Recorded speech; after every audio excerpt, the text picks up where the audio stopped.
বহুদিন পর একদম ঘরোয়া র্যান্ডম একটি ভিডিও আপলোড করলাম। অনেক দিন হলো এমন কোনো ব্লগ করা হয় না। আসসালামু আলাইকুম, কেমন আছেন সবাই? আশা করছি সবাই অনেক ভালো আছেন। আলহামদুলিল্লাহ, আমিও ভালো আছি। তো প্রতিদিন ব্যালকনি থেকে এক কাপ চা দিয়ে আমার সকালটা শুরু হয়। শুধু চা না, কোনো কোনো দিন কফিও থাকে, আর রাতটাও হয় এই ব্যালকনিতে বসেই। এখানে বসে সকাল সকাল এক কাপ কফি বা চা খেলে আমার সারা দিনের রিফ্রেশমেন্ট চলে আসে। আর এদিকে আমি ওয়াসির ব্রেকফাস্টের ব্যবস্থা করছিলাম।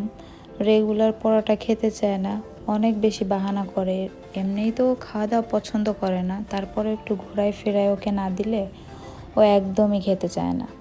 তো আজ ভাবলাম ওকে তাহলে পাউরুটি দিই, আর সাথে আমিও এক পিস নিলাম।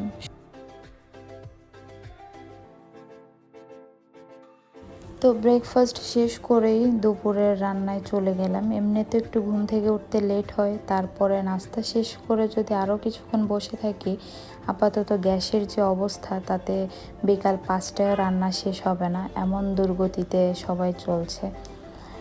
তো রান্না হচ্ছিল করলা ভাজি, গরুর মাংস, আর আরেক চুলায় তো আমি ভাত বসিয়ে দিয়েছিলাম। তারপর ইন্ডিয়া থেকে ওয়াসির চাচু ওর জন্য কিছু চকলেটস পাঠাইছিল, সেগুলাই ওকে আমি দেখাচ্ছিলাম। আর কোনটা কোনটা আমি নেব, কয়টা আমি নেব সেটা আমি ভাবছিলাম যে আমি আমার জন্য কিছু রেখে তারপরে ওকে দেখাবো। বাট আনফর্চুনেটলি ও দেখে ফেলছে, আর দেখা পরে ও নিজেই ভাগ করতে বসে গেছে। একটা একটা করে বলছিল এটা আমার, এটা আমার, মানে এভাবে করতে করতে সবগুলাই ওর, আমার আর কিছুই ছিল না। এজন্য এই বাচ্চা পার্টিকে এগুলো দেখাতে হয় না, যত লুকায় রাখা যায় আর কি, তাহলে যদি নিজের ভাগে দু একটা পড়ে।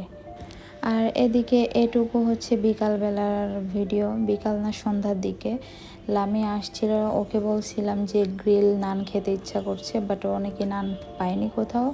তো গ্রিল আর চিকেন গ্রিল আর হচ্ছে পরোটা আর হচ্ছে মোমো আর ওয়াসির জন্য একটা মিন্ট লেমন নিয়ে বাসায় চলে আসছে। তারপর আর কি বসে বসে তো সন্ধ্যাবেলা বেশ একটা নাস্তা করা হলো। বহুদিন যাবৎ তার কাছে আমার একটা বিষয়ে ট্রিট পাওনা ছিল, এটা ছিল সেই ট্রিট। কিসের ট্রিট সেটা বলবো না। যাই হোক, পরে আমার হাতের এক কাপ চা না খেলে তো তার ঘুম হবে না, পরে এক কাপ চাও খাওয়াইলাম। আর এদিকে আরেকটা সারপ্রাইজ আমার জন্য ওয়েট করছিল। ইবু আমার জন্য একটা কফি নিয়ে আসছিল।